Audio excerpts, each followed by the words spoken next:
My mom forbade me from celebrating my son's 10th birthday because my brother's kids didn't feel special enough, so we moved out that night. A year later, their golden grandkids saw how happy my son was, and my brother's jealous meltdown shattered the family. My name is Nick. I'm 35, a locksmith, the guy with the scuffed toolbox and quiet voice who shows up when someone's key snaps at midnight. I live in a small rental with my wife, Anna, and our son, Leo. He's turning 10 this Sunday. He's been sticking post-it notes on the fridge that say 3 sleeps, 2 sleeps, like it's a countdown to a rocket launch. He wants a simple party: courtyard soccer, hot dogs, a chocolate cake with the number 10 on top. Nothing fancy. In my family, I'm the background guy. The can you swing by guy? If there's a squeaky hinge, a stuck latch, a door that swells in the summer, call Nick. If there's a glow-up, a promotion, a stage photo, and matching outfits in a field at sunset, call my older brother, Andrew. He's the golden one. He doesn't fix doors. Doors open for him. I don't hate Andrew. As kids, I trailed him like a shadow with a wrench while he trailed applause. Mom kept score in a ledger only she could see, and somehow he always had credits and I always had character building. I learned to be useful. He learned to be adored. Saturday afternoon, I stopped by my parents' house to grab a folding table for the party. Mom likes to lend things with a lecture included. She watched me dust it off in the garage and said, "Come inside for tea." Her tone meant agenda. Dad was in his recliner, TV muted, pretending to be neutral like Switzerland in a living room. Mom poured tea, didn't offer sugar, and went straight to the script. "We've been talking," she said. "About?" I asked. "About Sunday." She paused. "About Leo." I waited. "You can't have the party," she said, like it was weather. "Your brother's kids don't feel special enough." I blinked. "What?" "They saw those balloons you bought," she said. "And they're sensitive right now. They feel overlooked. A big fuss for Leo would be divisive." "It's 5 kids, hot dogs, and a cake," I said. "We're not hiring a brass band." She smiled thin. "Postpone. Or make it a joint celebration at Andrew's. His yard is bigger. It's only fair. Leo turns 10 once," I said. "We've planned this for weeks." Mom's voice cooled. "If you choose selfishness, don't bring him here afterward. We won't reward it." The kettle clicked off. Dad cleared his throat. No one looked at me. Inside, something small and precise moved into place, like pins lining up in a lock. It wasn't rage. It was recognition. I saw the ledger again, the one where my son's joy counted as someone else's theft. "Okay," I said. "Calm. I hear you." I left the folding table where it was. I walked out with empty hands and a thought that wouldn't let go. He turns 10 once. And we are done begging for permission to celebrate our own kid. You don't arrive at a sentence like, "Your brother's kids don't feel special enough," out of nowhere. It's built over years, brick by brick, favor by favor, silence by silence. I grew up learning that love at our house had fine print. When Andrew needed a new bat, the budget stretched. When I needed a school fee, we had a serious talk about priorities. When he won trophies, the living room turned into a shrine. When I fixed the broken fence, I got a nod and a good man. I told myself I didn't mind because I liked tools, and being useful is its own language. But being useful is different from being seen. By 16, I was rekeying rentals for a landlord who paid in cash and complaints. I learned the sound of a cylinder when it's almost there, the way metal talks to you if you listen.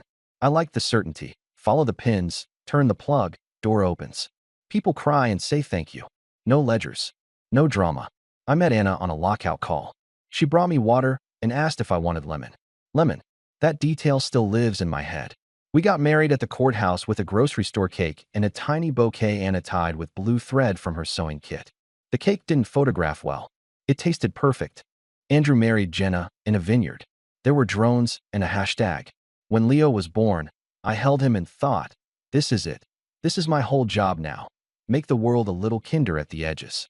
We don't have much, but we have clear rules. Don't lie. Don't keep score. Don't weaponize help.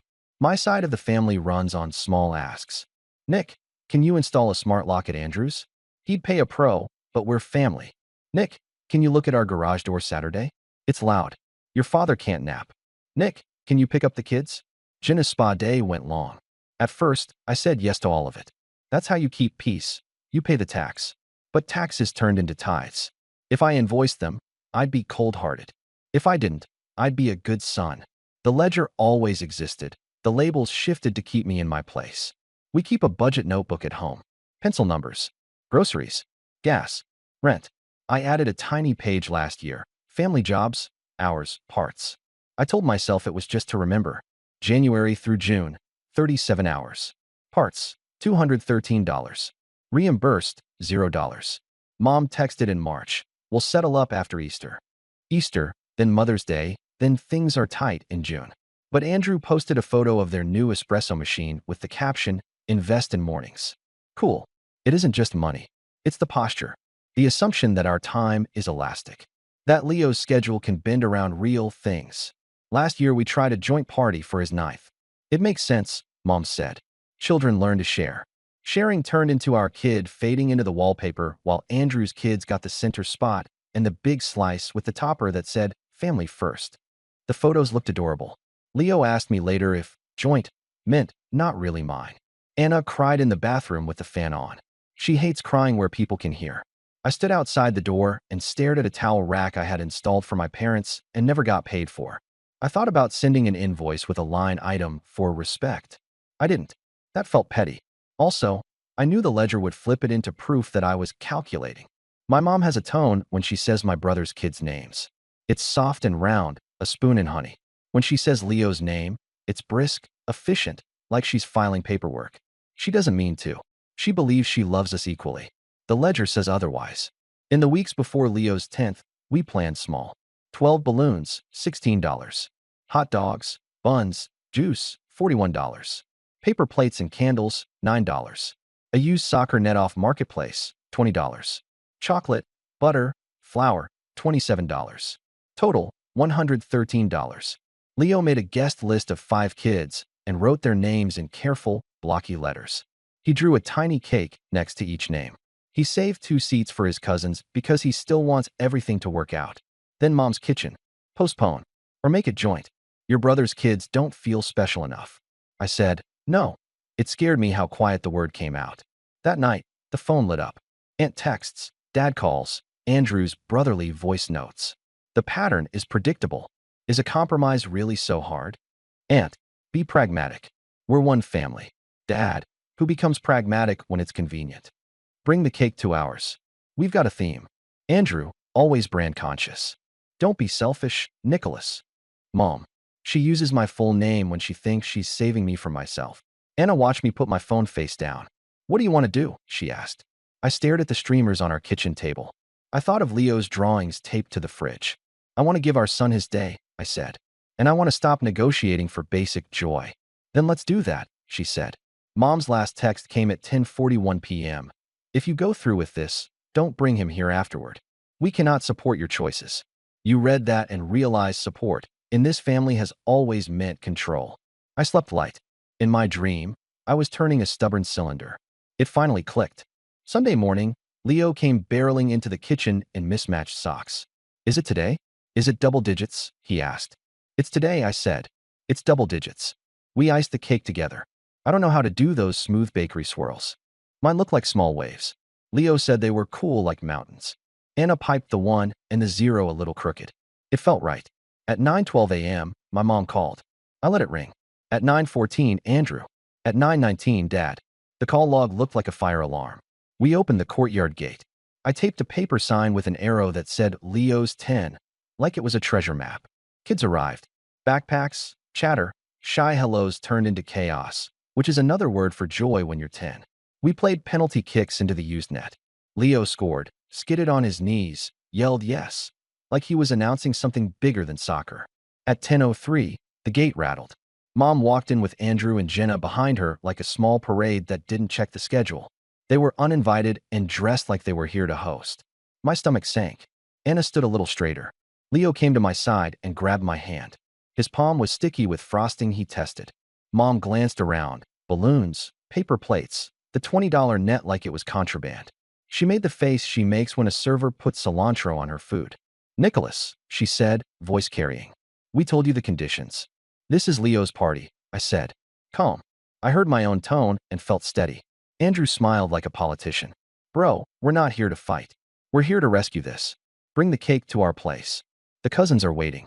We've got entertainment, a better grill, an arch. It'll look good. Jenna tried to step in. Let's be adults, she said to me, then soft to Mom. It's not a competition. Mom ignored her. You are making the other children feel less than, she announced. That's not who we are. I looked at Leo's friends, wide-eyed, holding paper cups. I looked at my son. I looked at the woman who gave birth to me and somehow forgot that celebration is not theft. You can stay and be kind, I said, or you can leave. Mom's eyes widened like I slapped her. Excuse me. You heard me, I said. No speeches, no conditions, no rescue. You're guests, or you're gone. Andrew laughed. Big words, little budget. Something in me wanted to list every free hour I'd poured into his house. The security cameras. The rekeying after he lost a key. The Saturday mornings I gave up so his weekend could breathe. Instead, I did the simplest thing that felt like truth. Stop, I said. He blinked. What? Stop making my son's birthday about your kids, I said. Stop turning our life into your project. Stop walking into spaces you weren't invited to and acting like hosts. Mom switched to guilt mode. After everything we've done for you. You turned done for me into a bill, I said. Every time. I'm not paying it anymore. Andrew stepped closer, lowering his voice to make it scarier. Think very carefully about your next move. I have, I said. It's cake. I turned to the kids. Who wants to sing? The courtyard filled with the wobbly, loud chorus of 9 and 10-year-olds. Leo's face went shiny with happiness. He closed his eyes to make a wish. He opened them and blew 10 small flames out at once. He cheered. They cheered. It felt like oxygen. Mom stood frozen, then snapped. If you leave like this, do not come back. We won't be treated like this. We won't be treated like that either, I said. No heat.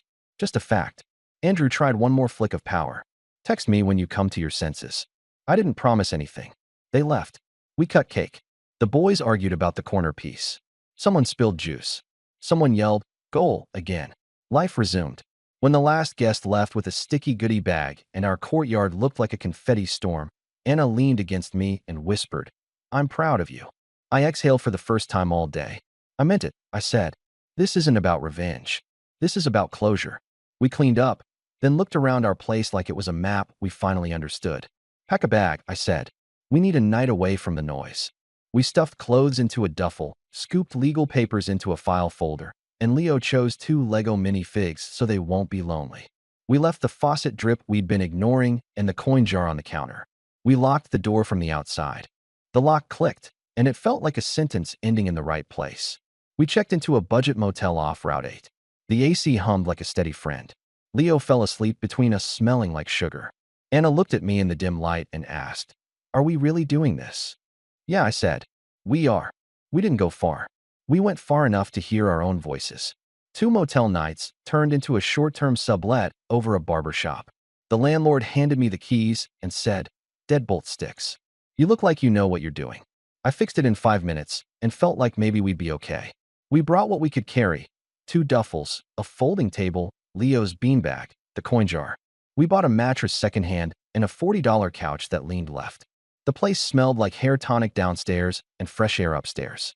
Every morning, we woke to the shop radio and the sound of clippers. I liked it. It sounded like people working. The family reaction came in waves. Week 1 calls. 27 missed from mom, 14 from dad, 9 from unknown numbers, aunts. Voicemails that sounded like press releases. We're devastated. Mom, be reasonable. Dad, therapy for the kids is expensive because of you. Andrew, classic. Let's talk like adults. Mom again, after the anger cooled into manipulation. I saved every voicemail into a folder labeled weather. When I felt weak, I listened and reminded myself what storm looks like. Week 2, the money squeeze. Mom texted, "We've fronted a lot for you over the years. If you're going to choose this path, we need to settle up." She attached a list of loans that included a grocery run from 2018 and a pack of diapers from 2015. I screenshotted and added it to weather. I didn't respond. You can't audit love retroactively to make disobedience expensive. Week 3, the smear. Jenna posted a quotation about ingratitude over a beige aesthetic and 3 people liked it with heart emojis. An aunt texted, "Family forgives." Another aunt texted, "But you went too far." Both screenshots went to weather. I stopped checking Facebook. Our life shrank and got better. Mornings, walk Leo to school down Maple, passing Mr. Ortiz sweeping his deli sidewalk. He started keeping lemon lollipops for Leo. "Your boy's polite," he said. Evenings, soccer in the park with a ball losing hexagons. Homework at the folding table, Pasta too many nights in a row. Laughter anyway. I took extra lock jobs and raised my rates by $10 because my work is worth it. I wrote it on the invoice without apologizing. Some clients blinked. Most paid. I also sent a new text to family when they tried the old, quick favor script. Happy to help at my standard rate. $95 per hour plus parts. Weekend rate $115. Mom responded, LOL. Andrew responded with a screenshot of a Yelp listing. I replied, great, hire them. He didn't. In March, Dad called at 6:13 a.m., garage won't close. Your mother's upset, he said. I can come Friday at 2, I said.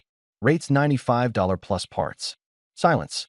You're really doing this? He asked. I am. He hung up. They hired a stranger who charged $140 and left the wire a mess. Mom texted a photo of the mess with the caption, this is what happens when family doesn't help family. I typed and deleted 5 replies. I settled on none. Leo turned into a different kid. He slept deeper. He stopped asking, are we going to Grandma's? Like it might change if he said it right. He started asking, can we invite Omar from school? The answer was yes more often than it used to be. We started 2 jars, summer and emergency. We fed them with tips and side jobs and the occasional 20 Anna tucked in when she sold a custom hem for a neighbor. Numbers grew slow, then grew faster. It was boring and holy. Not that it was easy. The second month, our old car coughed up a costly check engine light. We sat at the shop, got the quote, did the math. We said no to a Friday pizza and yes to a repair. Leo asked if we were poor. I said, we're careful. He decided that sounded cooler. He told his friend, we're careful. It means we pick our fun on purpose. In late spring, we ran into Andrew at the hardware store. He looked at my basket, hinges, strike plates, graphite, and smirked. Still playing handyman? He asked. Still playing eldest son? I asked back. He leaned in.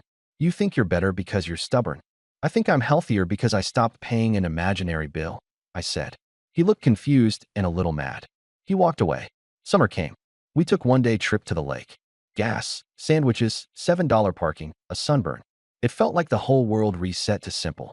In September, I got a call from the school guidance office. My heart dropped until the counselor said, I just wanted to tell you. Leo advocates for himself. He's kind. I sat on the barber shop stairs and cried behind my hands. Not loud, just relief. We barely spoke to my parents. They sent 3 holiday invites, each with heavy subtext. We declined with one sentence each time, we're staying in. Happy holidays. They sent photos of centerpieces and matching pajamas. We baked cookies and ate them in pajamas we didn't match, and Leo fell asleep on the left-leaning couch with chocolate on his cheek. A year rolled by like a careful cart. The week before Leo's 11th, he asked, can I invite my cousins again? He said it with hope and caution, like a test of the emergency broadcast system. You can, I said. They might not come. He wrote their names anyway on the list, right after Omar and Liam and Eva. He drew tiny soccer balls next to each. Party plan. Same courtyard, same net, repaired with fishing line, same cake, my waves got better, plus a rented bubble machine from a guy I helped open his shop once at dawn. He gave me a discount and said, you saved me that day. Community is weird. It's heavier where you lift it. At 2:05 on party day, Jenna arrived with the cousins. No Andrew. The kids looked nervous, then saw the bubbles and forgot to be strategic. They jumped into the foam like puppies.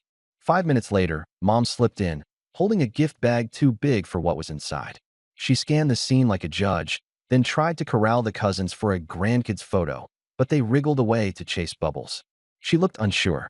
Leo handed a paper cup to his cousin and said, we have the corner piece of cake reserved for the birthday kid. You can have the other corner if you want. The cousin said, cool. They smiled. It could have been so simple all along. At 3:10, Andrew walked in. Late. Sunglasses. Loud. He took in the joy that wasn't centered on him and made a face like he smelled a bad idea. So this is what we're doing, he said. Budget party chic? Inspiring. Jenna said his name with a warning note. Mom tried to smooth the air with a brittle laugh. People kept laughing at Bubbles. Joy is stubborn. Andrew stepped closer to me. You happy? He asked.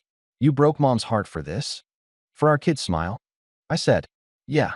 He scoffed. You think you're some hero because you bought off-brand juice and said boundaries a lot. Meanwhile, we've had to pay for therapy for the kids because you excluded them. He air-quoted like a teenager. I almost asked for receipts, but I've learned better. You can't audit that ledger either. He leaned in, voice sharp. You owe Mom an apology. Today, in front of everyone, kids turned their heads. Bubbles popped. The sun made everything too clear. I crouched to Leo. You okay? He nodded. Brave. I stood up. Andrew, I said, you need to leave. He laughed. Make me. I didn't raise my voice. I have 71 voicemails and 94 texts saved from last year where you and Mom threatened consequences. I said, if you won't go, I'll call this in as a disturbance. I'm not bluffing. Numbers matter to him. He flinched. Mom tried one last pivot. Nicholas, don't do this in front of the children. This is exactly where to do it, I said, so they see what a boundary looks like without yelling. Jenna took Andrew's arm. We're leaving, she said. Her tone said, I'm done being your audience. He yanked free, turned at the gate, and shouted, you'll regret this. It sounded small against the noise of kids laughing at Bubbles. We went back to cake. Leo got his corner. His cousin got the other. Joy rebooted. That night, my phone lit up with messages that ranged from the scripted, families have disagreements, to the obscene. I put it face down. I washed the cake knife. I tucked my son into bed. He said, best party, and fell asleep like he trusted the floor not to move. If you've spent your life as the background guy, it feels wrong at first to take up space. You keep wanting to apologize for existing in the frame. I don't do that anymore. Our life isn't cinematic. It's checkout lane math and borrowed ladders and soup on Tuesdays. It's Anna hemming pants at the kitchen table. It's me coming home smelling like metal and graphite and Leo yelling, unlock, when I open the door, and me yelling, relock, back because we're dorks. It's jars on the fridge labeled cleats, camping, car fund, filled by ones and fives that add up to something true. My mother texts sometimes. Neutral holidays. A photo of chrysanthemums. A link to an article about forgiveness. I reply when I want with full sentences. I don't when I don't. She hasn't said, I'm sorry. I stopped writing that line for her in my head. Andrew sent a paragraph in spring. We should be brothers again. Family forgives. I could use help installing a camera system. Can you do Saturday? I replied, I'm booked. He wrote, always selfish. I didn't let that land. Words only land if you make room. People ask if I'm angry. I was. Now I'm clear. There's a difference. Here's what I know and what I'm teaching my son. Joy isn't a pie you steal from when you give a slice to your kid. Help isn't help if it turns into a receipt every time you say no. Boundaries aren't revenge. They're doors that lock from the inside so your home can be quiet. Saying no without a paragraph is a skill. We don't do that is a complete sentence. This was never about winning. There's no scoreboard in healthy love. This was about closure, which is just another word for turning the key on a door that never protected you and walking through the one that does. I'm still a locksmith. I still show up when people are stuck. I still listen for the tiny click that means it's time. I used to believe my job ended at the door.